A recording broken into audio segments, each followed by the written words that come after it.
welcome to my vlog. I am Boyene Taborada.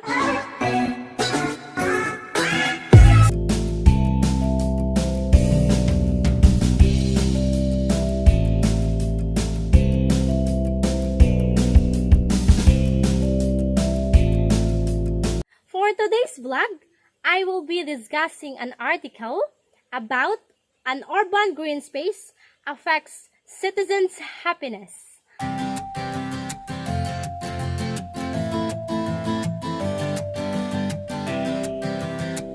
The study finds the relationship between green space, the economy, and happiness. The publication date of this article was on June 22, 2021, and the sources are coming from the Korea Advanced Institute of Science and Technology.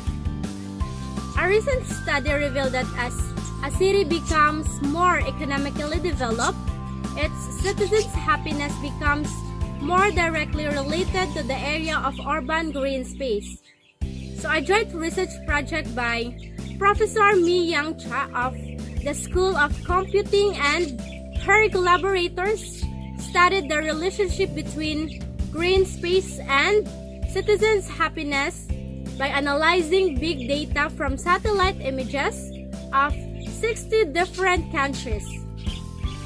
So what is urban green space? Okay, urban green space is open space areas reserved for parks, gardens, riversides, and other green spaces, including plant life, water features, also referred to as blue spaces, and other kinds of natural environment. So these areas are not only provides aesthetic pleasure but also positively affects our health by promoting physical activities and social interactions. Most of the previous research attempting to verify the correlation between urban green space and citizens' happiness was based on few developed countries. Therefore, it was difficult to identify whether the positive effects of green space are global or merely phenomena that depended on the economic state of the country. And there have also been limitations in data collections, as it is difficult to visit each location or carry out investigation on a large scale based on aerial photographs.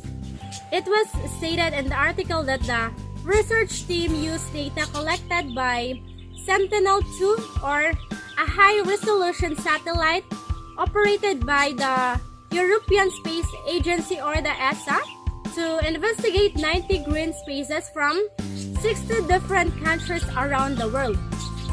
The subjects of analysis were cities with the highest population densities, or cities that contain at least 10% of the national population, and the images were obtained during the summer of each region for clarity. Images from the northern hemisphere were obtained between June and September of 2018, and those from the southern hemisphere were obtained between December of 2017 and February of 2018.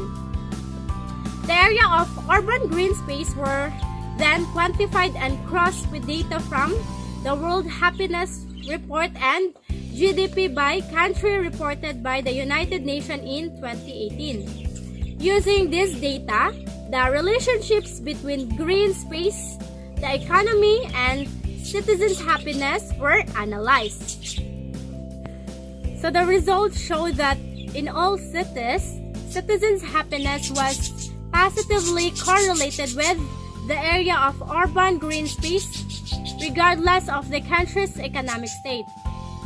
However, out of the 60 countries studied, the happiness index of the bottom 30 by GDP showed a stronger correlation with economic growth.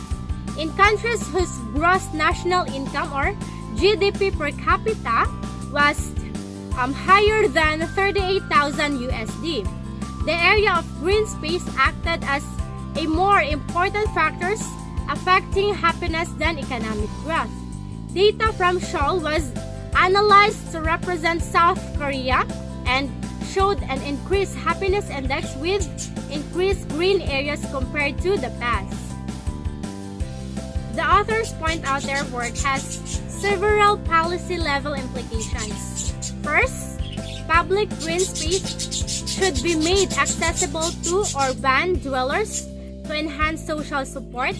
If public safety in urban parks is not guaranteed, its positive role in social support and happiness may diminish.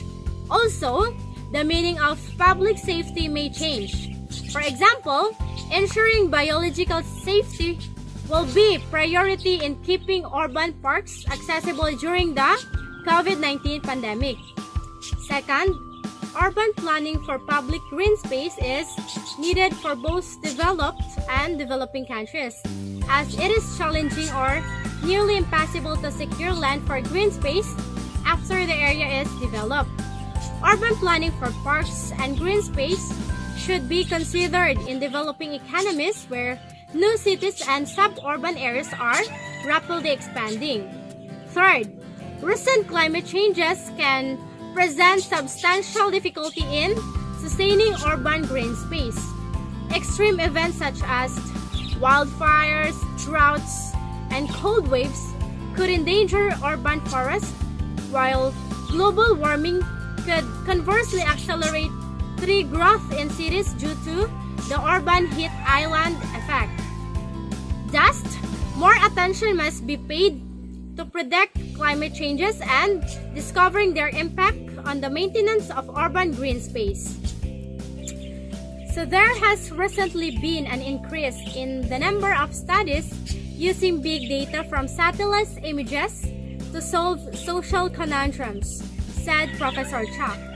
The tool developed for this investigation can also be used to quantify the area of aquatic environments like lakes and the seaside, and it will now be possible to analyze the relationship between citizens' happiness and aquatic environments in the future studies. So that's it. Thank you for watching and listening, guys. Bye!